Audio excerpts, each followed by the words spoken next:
Hi, friends. Nina Lynn here. Welcome back to Truth Thursday, where every Thursday I answer hard hitting questions from you. Now, this week's question comes from Patricia in Lake Elsinore, and her question is this Swalwell thing is downright horrifying. I am afraid to ever vote anyone else like that in power. There is no accountability to be had, and I have very little trust left. Why should I bother voting? Patricia, I want to start by acknowledging something real. Okay? We are all carrying weight right now. The cost of groceries, rent, gas, the anxiety of watching conflicts escalate overseas and wondering, what does that mean for our kids, our families, our communities, our future? And I hold that. I hold it. And I think about it every single day, which is why I'm running. Now, with that said, the powerful know that you're tired. They count on it. Exhaustion is their best protection. So today, I'm asking you to stay with me because what I'm about to walk through is not noise. It's a pattern, it's a system, and it has a name. It's called protecting the protected class. Let's start with Eric Swalwell.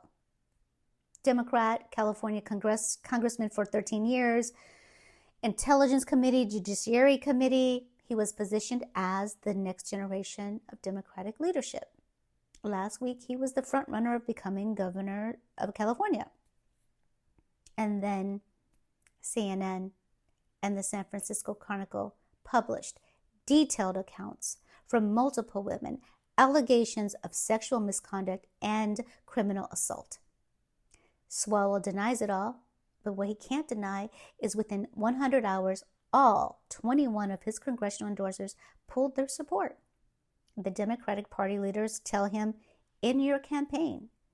His own campaign co-chair quit. His staff started looking for jobs before he even resigned. But here's the question that nobody wants to answer.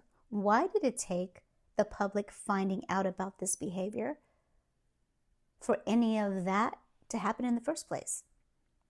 Because CNN's own reporting described his behavior as an open secret in Washington.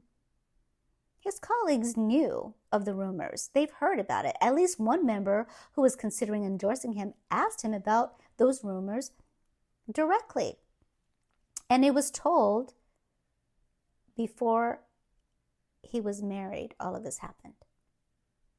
They endorsed him anyway. They put their name behind a man that they had every reason to question. Why? Because the party machine needed a candidate, and he fit the mode. That is not failure of information. That is a choice to grab for power.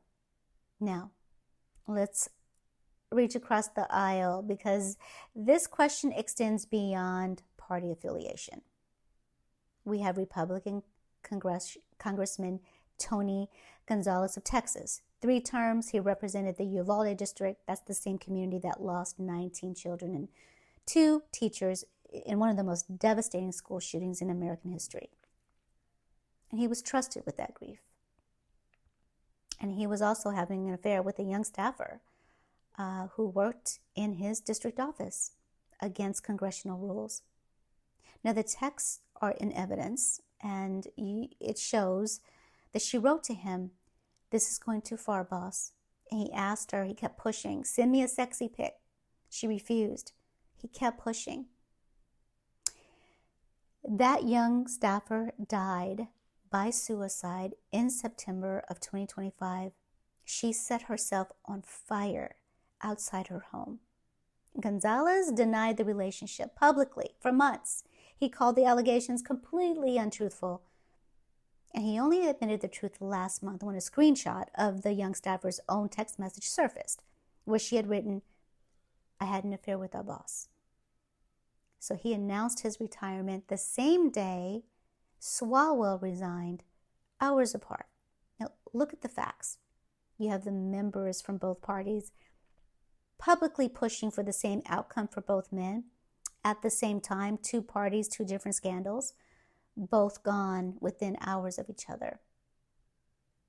Exile for exile, removal for removal. So you can draw your own conclusion. That is not accountability. That is the system protecting itself. Now, let's go a little deeper about something darker. Something the country is still processing. The Epstein files. You know, Congress passed the Epstein Files Transparency Act in November in 2025, and the law required the Department of Justice to release everything within 30 days. They missed that deadline. What they did release was over 3.5 million pages of heavily redacted, hundreds of pages of entirely blacked out. Nothing. Both parties are named in these files. Both parties have been involved in the slow walking, the redacting, the protecting of names. Survivors of the Epstein's abuse, the actual victims, the women that were trafficked and exploited as young girls, had their names exposed, while the men who paid to access them remained hidden behind black ink. And so the survivors said it plainly: the men who abused us remain hidden and protected. That sentence should stop all of us cold. The Epstein files are not a conspiracy theory. They are court records, FBI files, flight logs, photographs, and emails.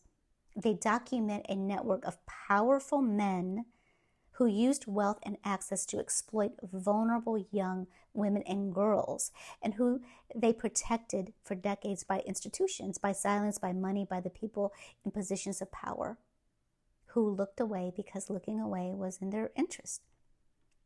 And this is the same muscle the system uses every time, the same reflex that left Swalwell's behavior stay an open secret, the same reflex that let Gonzalez deny the truth for months after a woman died. Power protecting power in every direction, across every aisle. And here is what I believe with everything I have. We cannot heal what we refuse to fix. We cannot fix what we are not willing to name.